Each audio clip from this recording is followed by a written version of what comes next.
you wish to understand the universe, said Tesla, think of energy, frequency, and vibration. Exactly.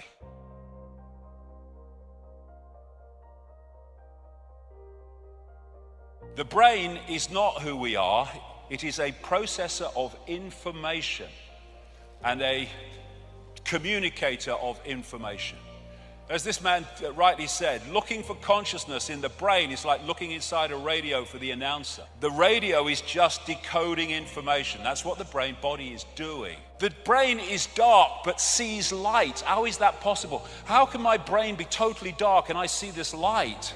Because that light in its prime form, like everything else, is just an information source.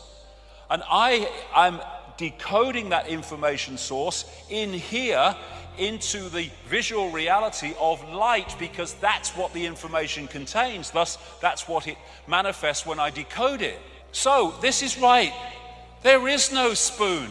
It's not the spoon that bends, it is only yourself. Because that spoon only exists in that form when you decode it from energetic information. Information is encoded in what we call light. White light contains all the colors of the spectrum. Isaac Newton called the rainbow a spectrum because out of the Latin word for apparition or phantom, that's where we get the word spectre from. And colors are frequencies. They're just different frequencies, and when we decode them, we see that color. We think those flowers are red and yellow. They're not. Nothing has any color. The color is decided in our perception of it by whether it reflects certain frequencies or whether it absorbs certain frequencies. We're only seeing light that reflects. Thus, we're only seeing that color which is reflected by the object. Therefore, it seems to be that color. Light radiation is information, and the frequency or wavelength vibration is its delivery system. The information dictates the frequency. This is mainstream science. They talk about dark energy, dark matter.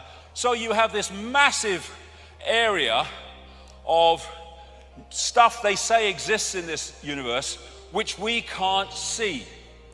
You then have light, electromagnetic spectrum, etc., which is 0.005% of what they say exists in this universe, and visible light, which is the only frequency band that we can decode into a visual reality, is a fraction of the 0.005%.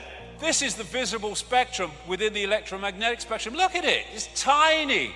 And that's all that we can see. We are in a frequency band. We call it the world, we call it reality, but there are other frequency bands interpenetrating this one, like radio stations and television stations, sharing the same space. And what you perceive is what you can decode, what you are. And so through the body we perceive in a visual sense what the body can decode, which is this little band of frequencies. So what is the universe? It is information. And what is the universe? It is information decoding information. When you put a disk in a computer, it's information.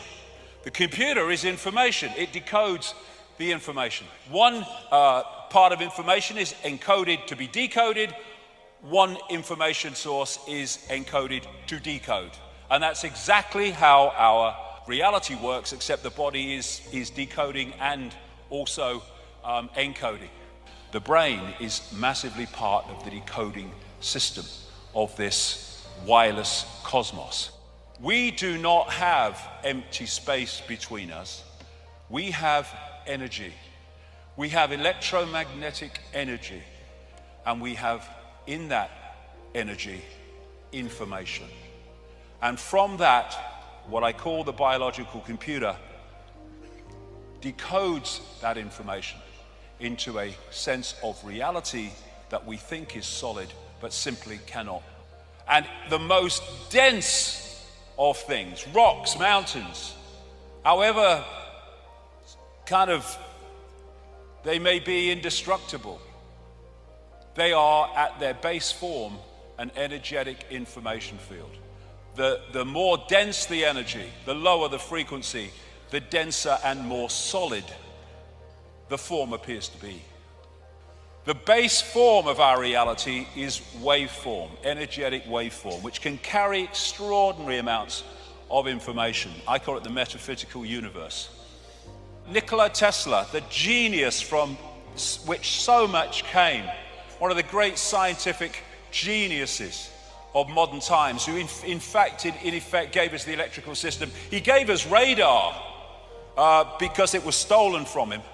And he could see beyond the physical that we perceive. And he said, the day science begins to study non-physical phenomena, it will make more progress in 1 decade than in all the previous centuries of our existence. Why? Because you go to the source of the reality instead of the decoded expression of that reality.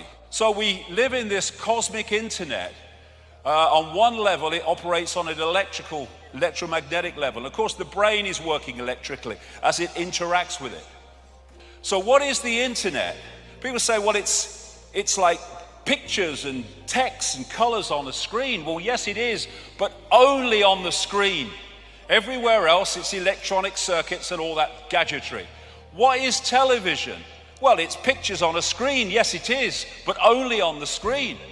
Everywhere else, television, in the analog sense, is frequency fields or the electrical kit that they do now with digital. And our body-mind, the body-mind as I call it, is like a computer system which allows us to experience this reality. If you look at the body, it's just like a computer in its basic sense. When the computer don't work anymore, won't switch on, what do you say? My computer's dead. It goes into sleep mode to save energy. It has an antivirus system. That's our immune system. Best antivirus system ever. The brain is the central processing unit. And then you have DNA, which is basically the hard drive.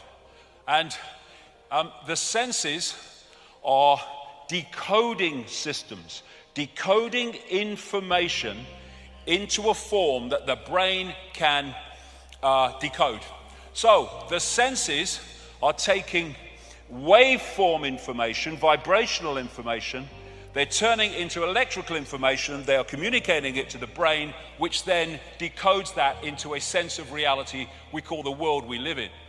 The motherboard of the body, that is the system of meridian lines of energy used in acupuncture, which take information around the body. When information is passing around the computer too slowly, things start to malfunction. And what do we say? My computer's so slow today. Yes, because the information is not passing around at optimum level. When the information is not passing around these chakra systems and meridian line systems, then the computer malfunctions. We call it dis-ease, disharmony. What the acupuncturist is doing is using these needles and other techniques to make sure the flow of energy, information around the meridian system is optimum. This is why in ancient China they used to pay the acupuncturist when they were well, but not when they were ill, because his job was to make sure they never got ill. People say, you see this in the media, he's saying you put a needle in your toe and you cure a headache. That's crazy. Well, it's not crazy, it's perfectly logical. If the problem with the head is that one of these meridian lines of information is blocked in the toe that goes through the head, then it's no good putting it in the head if the blockage is not in the head. You put it in the toe and that clears the meridian, which takes away the pain from the head. It's very simple. And I love that line. You see that on news programs. They're talking about a story. They'll say, well, what we know is, well, what do we know at any point? Until 1929, scientists thought there was only one galaxy in the universe, the Milky Way. Today, they estimate minimum 100 billion. From one in 1929. And at that point, they would have said, what we know is. Well, what do we know?